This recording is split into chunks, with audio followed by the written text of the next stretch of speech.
Hello guys, so this is lecture number 60 from the same chapter 9 जो कि हम discuss कर रहे थे फ्रॉम एच.सी. वर्मा। वो है centre of mass linear momentum in collision और ये उसी रिगार्ड में 10th लेक्चर है on exercise problem.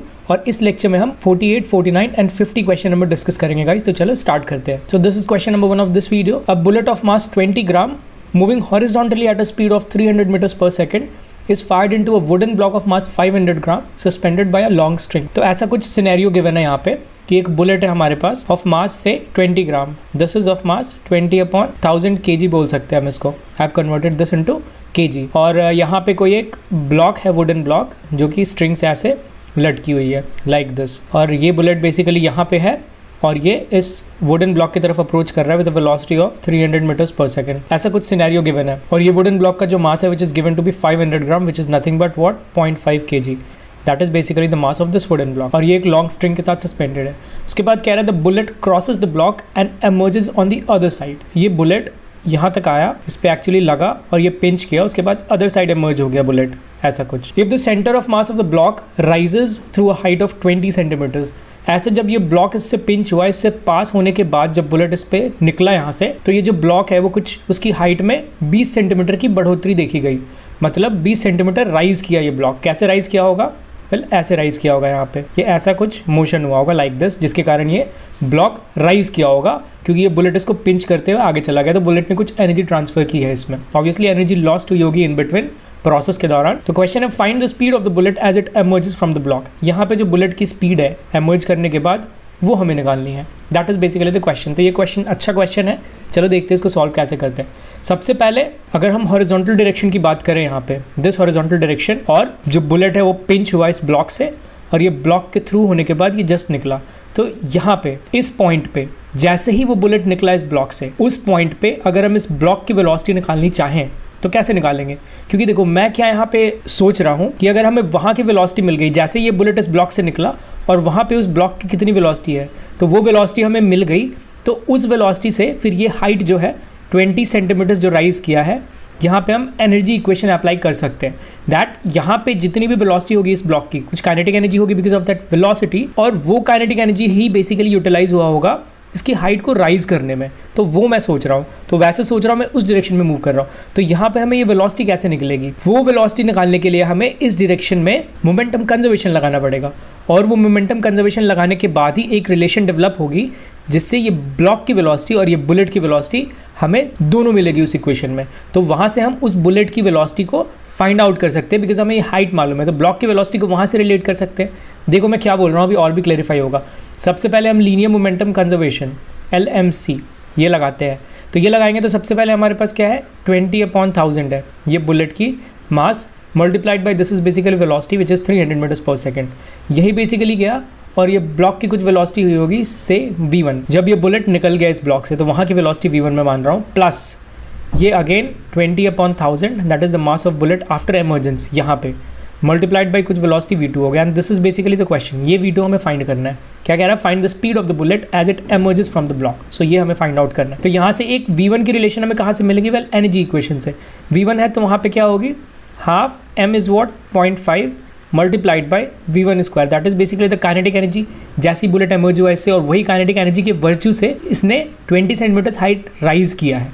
That is equals to mgh। m इज वॉट 0.5, g इज वॉट 9.81 जस्ट एज्यूम करो, multiplied by this is basically height which is 0.2 metres. तो यहाँ से आपको v निकल कर आएगा हमारे पास। तो दिस 0.5 चला गया, V1 स्क्वायर हमारे पास क्या आ गया? Well 0.4 multiplied by 9.81। सो यहाँ से आप V1 निकालोगे, so that is approximately equal to 1.98 metres पर सेकेंड। ये निकल कर आई हमारे पास V1। अभी ये V1 हमारे पास निकल कर आ गई, उसको यहाँ पे मैं पुट करूँगा, यहाँ से V2 आ जाएगा। That is basically the question. तो चलो देखते हो इसको कैसे करते हैं। सबसे पहले मैं सारे कॉमन आउट को कैंसिल कर देता हूँ। This is 0 0 cancelled out and this also 0 cancelled out. तो 3 टाइम्स 2 इज 6, ये 6 हो गया। That is equals to 0.5 multiplied by V1। So V1 is 1.98, जिसको मैं अप्रॉक्सीमेटली 2 कंसिडर करता हूँ, इसको अप्रॉक्सीमेट करता हूँ with 2। So 2 upon 2 that is 1, ये 1 हो गया, प्लस दिस इज वॉट, ये कैंसिल आउट हो गया and this is set to be 0.02। So 0.02 V2 हो गया हमारे पास this.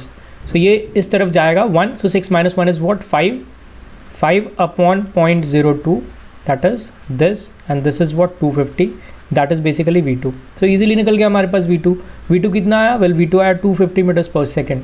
That is basically the answer to this question. यही बेसिकली आंसर है इस क्वेश्चन का, जो कि एच.सी. वर्मा सर ने भी गिवन किया है अपने बुक में।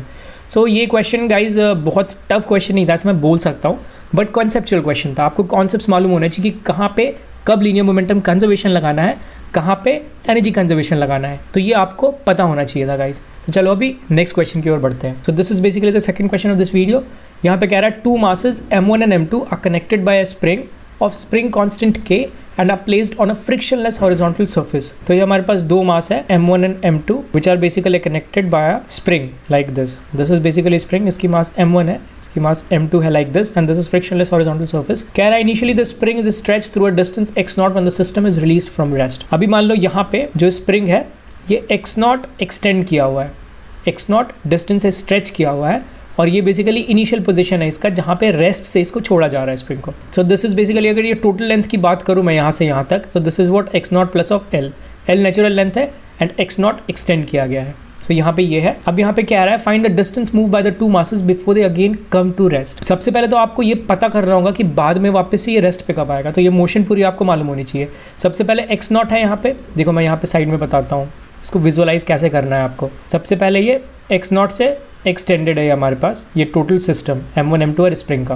तो x0 से एक्सटेंडेड है तो इधर से भी फोर्स आएगा kx0, इधर से भी फोर्स आएगा kx0। तो दोनों तरफ से क्या होगा, उसको आपस में लाना चाहेगा, जो स्प्रिंग फोर्स है बेसिकली वो उसको आपस में लाना चाहेगा। और यहाँ पे कुछ एक्सेलरेशन m1 की होगी, कुछ एक्सेलरेशन m2 की होगी, या बोल दो कुछ वेलोसिटी m1 की होगी, कुछ वेलोसिटी m2 की होगी, दोनों इक्वल नहीं होगी, जिसके कारण एक तेज़ी से आएगा और एक थोड़ा धीमा धीमा आएगा, बट दोनों ही एक दूसरे को ही अप्रोच करेंगे।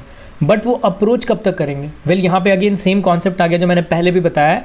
वो अप्रोच तब तक कर पाएंगे जब तक ये स्प्रिंग मैक्सिमम कंप्रेस ना हो जाए। जब तक ये स्प्रिंग मैक्सिमम कंप्रेस ना हो जाए तब तक के लिए ये दोनों एक दूसरे को अप्रोच करेंगे, मतलब एक दूसरे के नज़दीक आते जाएंगे लाइक दिस। और यहाँ तक आने में सपोज करो इसको x1 डिस्टेंस ट्रैवल करना पड़ रहा है m1 को, एंड m2 को सपोज करो x2 डिस्टेंस ट्रैवल करना पड़ रहा है। ये फाइनल पोजीशन पे आने पे, फाइनल पोजीशन में किसको बोल रहा हूँ, जहाँ पे वो अगेन रेस्ट पे आए। तो अगेन रेस्ट पे कहाँ आएगा, जहाँ पे मैक्सिमम कंप्रेशन होगी वहाँ पे ही आके ये मोशन स्टॉप होगी, और अगेन वापस से ये मोशन स्टार्ट होगा।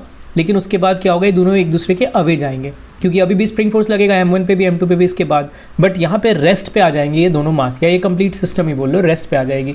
तो जिसके लिए मैं मान रहा हूँ कि m1 को x1 डिस्टेंस ट्रैवल करना पड़ा, m2 को x2 डिस्टेंस ट्रैवल करना पड़ा। This is my assumption over here. But ये जो कंप्रेशन है ये बेसिकली कहाँ तक होगी, तो ये भी आपको दिख जाना चाहिए। यहाँ पे हॉरिजॉन्टल डायरेक्शन में कोई भी डिसिपेटिव फोर्स नहीं है, जो सर्फेस भी है वो भी हॉरिजॉन्टल फ्रिक्शनलेस सर्फेस है, तो कोई भी डिसिपेटिव फोर्स नहीं है, कोई भी एक्सटर्नल फोर्स नहीं लग रहा।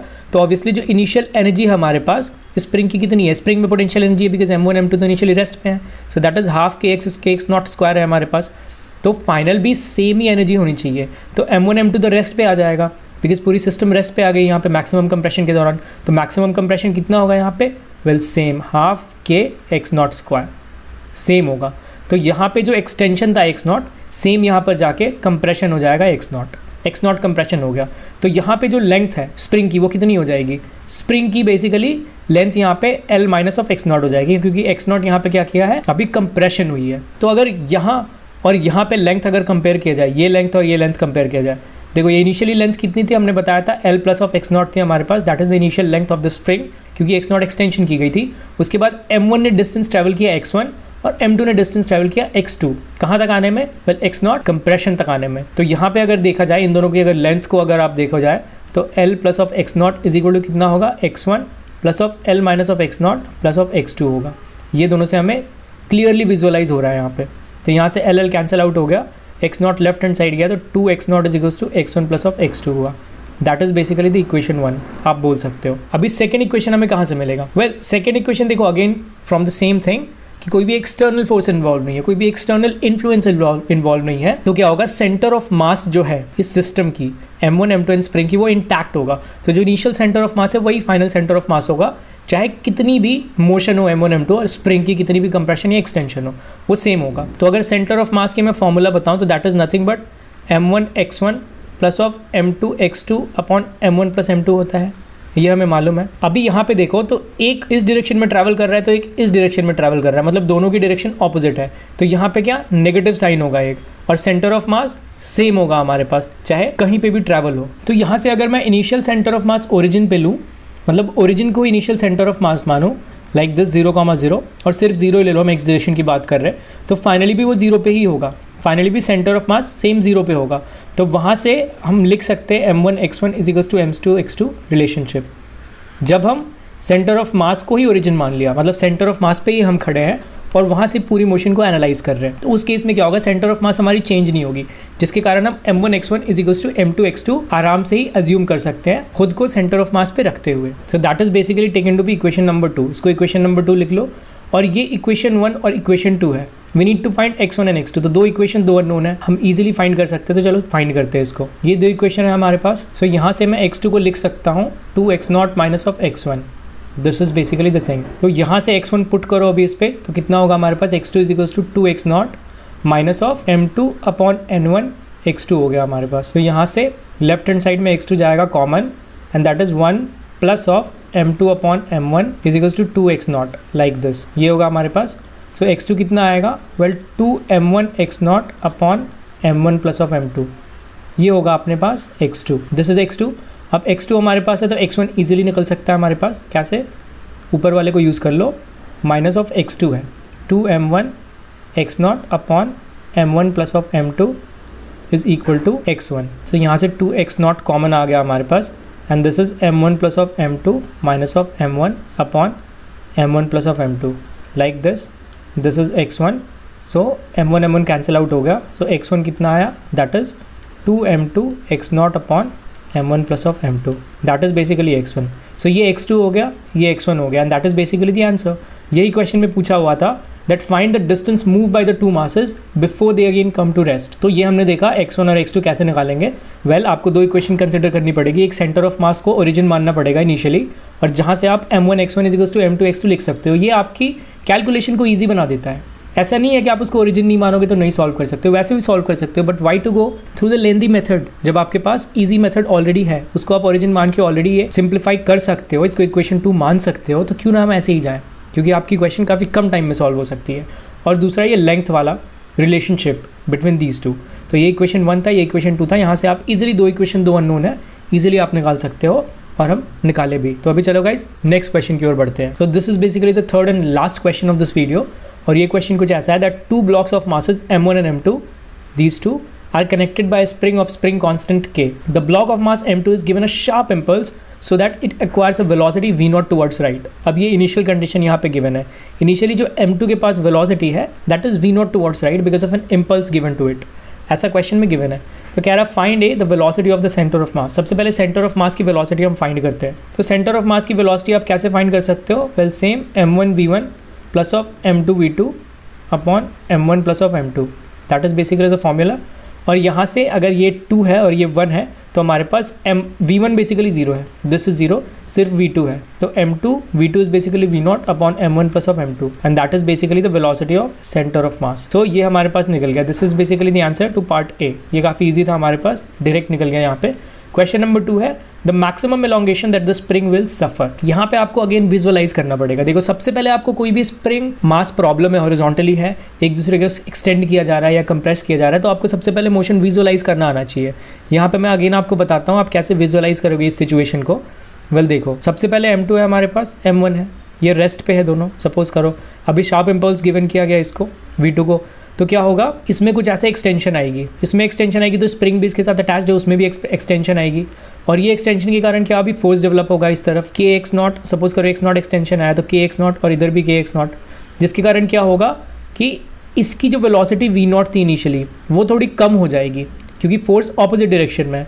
बट m1 को अभी थोड़ी वेलोसिटी में बढ़ोतरी मिलेगी, क्योंकि वो इस डायरेक्शन में अपनी मोशन को स्टार्ट करेगा, तो ऑब्वियसली इस फोर्स की मदद से वो वेलोसिटी में गेन करेगा यहाँ पे। बट ये जो v0 वेलोसिटी है उसकी वेलोसिटी में धीरे धीरे कमी आएगी, धीरे धीरे डिक्रीज होगी उसकी वेलोसिटी। तो ऐसा कब तक चलता रहेगा, अभी देखो v0 वेलोसिटी थी, अभी भी चलता रहा, जब तक v0 वेलोसिटी पीछे वाले m1 की वेलोसिटी से ज़्यादा है तब तक तो एक्सटेंशन आएगी स्प्रिंग में, तब तक स्प्रिंग एक्सटेंड होता रहेगा। लेकिन एक पॉइंट ऐसा आएगा जहाँ पे m1 की वेलोसिटी और m2 की वेलोसिटी इक्वल हो जाएगी, और वही पॉइंट ऐसा होगा जहाँ पे मैक्सिमम एक्सटेंशन होगी, मैक्सिमम एलोंगेशन होगी स्प्रिंग की। और उस मैक्सिमम एलोंगेशन के बाद क्या होगा, m1 की वेलोसिटी बढ़ जाएगी और m2 की वेलोसिटी अब कम हो जाएगी। अगर आप दोनों की वेलोसिटी में कंपैरिजन करो उसके बाद मैक्सिमम एलोंगेशन के बाद, तो m1 की वेलोसिटी ज़्यादा हो जाएगी, m2 की वेलोसिटी कम हो जाएगी, जिसके कारण अब कंप्रेशन होना स्टार्ट होगा। तो वैसा होगा धीरे धीरे धीरे धीरे और फिर कंप्रेशन हो जाएगा। बट हमें उतनी दूर के बारे में सोचनी नहीं है, क्योंकि ये क्वेश्चन में जस्ट मैक्सिमम एलोंगेशन बोला गया। तो मैक्सिमम एलोंगेशन कहाँ होगा? वेल हम मोशन को विजुअलाइज करके देख चुके हैं कि मैक्सिमम एलोंगेशन वहाँ होगा जहाँ पे m1 और m2 की वेलोसिटी पहली बार इक्वल हो जाएगी। और वो कैसा होगा? वेल सबसे पहले v0 वेलोसिटी के कारण जो m2 की है एक्सटेंशन होगी स्प्रिंग में, एक्सटेंशन होगी तो m2 की वेलोसिटी धीरे धीरे कम होगी, m1 की वेलोसिटी धीरे धीरे बढ़ेगी। तो m2 की घट रही है, m1 की बढ़ रही है। m2 की कहाँ तक घटेगी? वेल जब तक वो m1 की इक्वल ना हो जाए, तो वहाँ पे ही मैक्सिमम एलोंगेशन होगा स्प्रिंग का, और उसके बाद अगेन फर्दर m2 की वेलोसिटी घटेगी और m1 की वेलोसिटी फर्दर बढ़ेगी। तो ऐसा कुछ सिनेरियो होगा। तो यहाँ से अगर हम मोमेंटम कंजर्वेशन लिखें, क्योंकि हम लिख सकते हैं एक्स डायरेक्शन में मोमेंटम कंजर्वेशन, कोई भी एक्सटर्नल फोर्स इन्वॉल्व नहीं है, इनिशियल इम्पल्स के बाद पूरी मोशन में कोई भी एक्सटर्नल फोर्स इन्वॉल्व नहीं है। तो यहाँ पे m2 v0 होगा, that will be equal to what? m1 plus of m2 multiplied by v, कुछ एक कॉमन वेलोसिटी होगी। तो वहाँ से हमें ये v एक कॉमन वेलोसिटी मिल गई हमारे पास। हमें निकालना क्या है? Maximum elongation that the spring will suffer. तो उसको निकालने के लिए अगेन हम एनर्जी कंजर्वेशन लगा सकते हैं, बिकॉज कोई भी डिसिपेटिव फोर्स नहीं है हमारे पास इनिशियल इम्पल्स के बाद। तो अगर हम एनर्जी कंजर्वेशन लगाए तो इनिशियली कितना होगा? Half m2 v0 square kinetic energy होगा, और ये जो एनर्जी है यही एनर्जी बाद में जाके m1 प्लस m2 को काइनेटिक एनर्जी दे रहा है, वेलोसिटी सेम है, that is v square plus जो मैक्सिमम एलोंगेशन है half k x max square, यही बेसिकली दे रहा है। जो ये एनर्जी है वही इसको भी काइनेटिक एनर्जी दे रहा है, m1 प्लस m2 के ब्लॉक को, जो कि सेम वेलोसिटी से घूम रही है, कॉमन वेलोसिटी से मूव कर रही है, और x मैक्स जो मैक्सिमम एलोंगेशन होगा वो भी। तो यहाँ से हाफ ऑफ कैंसिल आउट हो गया, और यहाँ से अगर हम v देखें तो v हमारे पास कितना आ गया? That is m2 v0 upon m1 plus of m2, that is basically v आ गया हमारे पास, दिस v। तो यहाँ से हम m2 v0 square minus of m1 plus of m2 v square means what? m2 square v0 square upon m1 plus of m2 square. Just मैंने इसको put कर दिया इस तरफ, and that is equals to what? k x max square हो गया हमारे पास, this. सो ये एक कैंसिल आउट हो गया। अभी कॉमन ले लो नीचे m1 plus of m2, that is basically common. फिर ये इस तरफ जाएगा तो that is m1 m2 v0 square हुआ plus m2 square v0 square हुआ and minus m2 square v0 square हुआ हमारे पास। तो ये कैंसिल आउट हो गया, that is equals to k x max square आया अपने पास। सो यहाँ से हम इसको बता सकते हैं that is m1 m2 upon k, इसको मैं नीचे ले आया डिनोमिनेटर में, m1 प्लस ऑफ m2। अभी ये स्क्वायर है तो उसका स्क्वायर रूट कर दो, तो this is to the power half हो जाएगा एंड मल्टीप्लाइड बाई एक v0 हो जाएगा, क्योंकि v0 स्क्वायर है, अंडर रूट करोगे v0 आ जाएगा, that is basically x max, and that is basically the answer to this question. तो ये भी गाइस कुछ ज़्यादा ऐसा टफ क्वेश्चन नहीं था, बट कंसेप्चुअल क्वेश्चन था। आपको अगेन विजुअलाइज करनी आनी चाहिए ऐसी मोशन, जब स्प्रिंग के साथ दो ब्लॉक्स अटैच हैं, इनिशियली कुछ कंप्रेशन या कुछ एक्सटेंशन, कोई भी केसेस ऐसे गिवन की जाए तो आपको विजुअलाइज करना आना चाहिए। अब अभी हम आगे और भी क्वेश्चंस देखेंगे जिसमें कि आपको ऐसे मोशन विजुअलाइज करना आना चाहिए। मैं बहुत सारी प्रैक्टिस करवाऊंगा गाइस, क्योंकि ये बहुत इंपॉर्टेंट है किसी भी कॉम्पिटिटिव एग्जामिनेशंस के लिए गाइस। तो अभी मिलते हैं नेक्स्ट वीडियो में गाइस, तब तक के लिए बाय एंड टेक केयर।